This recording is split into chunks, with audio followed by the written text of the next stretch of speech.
आप सभी को सादर नमस्कार। आज की इस वीडियो में हम बात करेंगे हमारे सामान्य लेजर जनरल लेजर के भाग नंबर 11 के बारे में, जो बहुत ही महत्वपूर्ण है और जिसका नाम है सदस्यों द्वारा मनोनीत व्यक्ति का नाम, यानी कि नॉमिनी का नाम। जैसा कि नाम से ही पता चल रहा है कि समूह की हर सदस्य द्वारा अपने नॉमिनी का नाम जो है चयन किया जाना चाहिए, नॉमिनी को निर्धारित किया जाना चाहिए। अक्सर ये देखा जाता है कि स्वयं सहायता समूह सालों साल चलते रहते हैं, परंतु नॉमिनी जो है वो तय नहीं किया जाता है। अनजाने में, जाने अनजाने में जो है यह रह जाता है। परंतु यह बहुत ही ज़रूरी है कि एक बैठक जो है स्वयं सहायता समूह के सदस्यों द्वारा की जानी चाहिए। समूह के शुरुआत में ही गठन जब होता है तभी एक बैठक करके स्वयं सहायता समूह के सदस्यों द्वारा, सभी सदस्यों द्वारा अपने अपने नॉमिनी का, यानी कि अपने अपने वारिस का निर्धारण किया जाना चाहिए।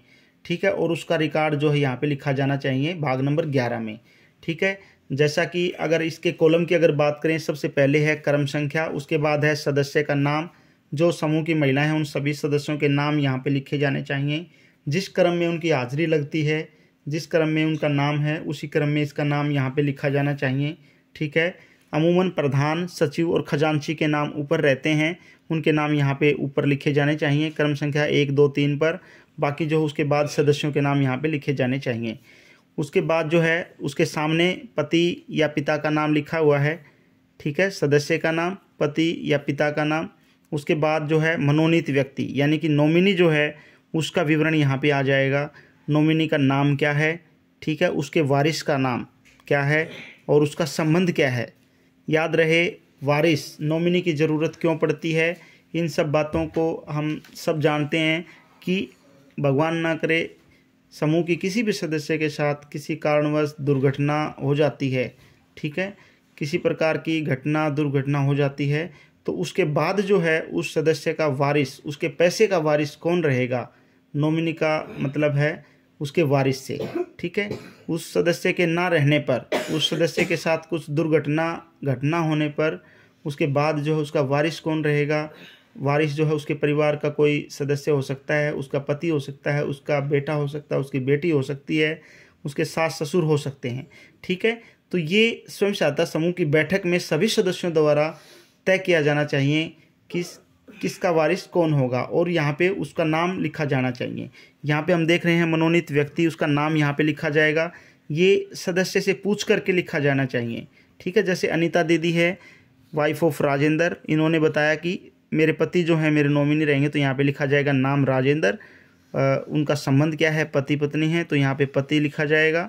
ठीक है, फिर अनीता दीदी हैं, उनके हस्ताक्षर करवाए जाएंगे और यहाँ उनके गवाह के हस्ताक्षर करवाए जाएंगे। ठीक है, और उसके बाद सामने यहाँ पे दिनांक लिखी जाएगी, किस दिनांक में जो है इसने नॉमिनी का निर्धारण किया है। ठीक है, एक अच्छे स्वयं सहायता समूह में यह एजेंडा डाल करके, एक बैठक में डाल करके सभी सदस्यों के बीच में चर्चा की जानी चाहिए और सभी सदस्यों के द्वारा आवश्यक रूप से जो है अपने अपने नॉमिनी का निर्धारण किया जाना चाहिए सभी के समक्ष, और उसका लेखा यहाँ पे किया जाना चाहिए। जैसे बिमला दीदी हैं, वाइफ ऑफ बलवान, इन्होंने सोनू यानी कि अपने बेटे को अपना नॉमिनी बनाया है, तो यहाँ पे उनके बेटे का नाम लिखा जाएगा, यहाँ उनका संबंध लिखा जाएगा, बेटा। यहाँ पे जो है इस समूह की जो बहन है उसके साइन करवाए जाएंगे, समूह के सदस्य हैं उसके साइन करवाए जाएंगे। फिर यहाँ पे साइन करवाए जाएंगे गवाह के, एक जो है विटनेस, एक गवाह जो यहाँ पे रहेगा। यह समूह की कोई सदस्य भी हो सकती है, समूह से बाहर की भी कोई सदस्य हो सकती है, समूह की जो ये महिला है उसके परिवार से कोई सदस्य हो सकती है। तो यहाँ पे एक नॉमिनी जो बनाया है, उस नॉमिनी बनाए जाने का गवाह कौन है, उसके यहाँ पे साइन करवाए जाने चाहिए। इसका एक कॉलम यहाँ पे बनाया हुआ है। ठीक है, उसके बाद में अंतिम कॉलम है दिनांक। ठीक है, तारीख, यानी कि किस तारीख में जो है नॉमिनी का निर्धारण किया गया है। तो यहाँ हम देख रहे हैं कि एक ही पृष्ठ है केवल, और इस पृष्ठ में जो है हर सदस्य ने, हर महिला ने अपने नॉमिनी का निर्धारण किया हुआ है। ठीक है, और हस्ताक्षर किए हुए हैं अपने भी, और एक गवाह के हस्ताक्षर करवाए हुए हैं। और अंत में जो है नीचे स्वयं सहायता समूह की मोहर लगा करके प्रधान, सचिव और खजांची के यहाँ पर हस्ताक्षर करवा लेने चाहिए। अगर कुछ समय के उपरांत, कुछ समय के बाद किसी भी सदस्य के मन में ये आता है कि मेरे नॉमिनी का नाम मैंने चेंज करवाना है, तो स्वयं सहायता समूह की बैठक में सभी के समक्ष यह एजेंडा रखा जाना चाहिए और सभी की सहमति से, सभी के बीच में ये चर्चा करके नॉमिनी का जो नाम जो है वो बदला जा सकता है, सभी की सहमति से। ठीक है, बगैर सहमति के नाम नहीं बदला जा सकता। सभी की सहमति से, सभी के बीच में बैठक में चर्चा करके जो है एजेंडा पास करके ही नॉमिनी जो है चेंज किया जा सकता है। ठीक है, तो यह भाग बहुत ही महत्वपूर्ण है और हर समूह के द्वारा, ठीक है, इसको मेंटेन किया जाना चाहिए, तभी हमारा रिकॉर्ड संपूर्ण माना जाएगा, पूरा माना जाएगा। इस वीडियो से मैं आशा करता हूं कि सभी महिलाएं जो समूह से जुड़ी हुई हैं अपने अपने समूह में इस प्रकार का जो है अपने नॉमिनी का निर्धारण करेंगी।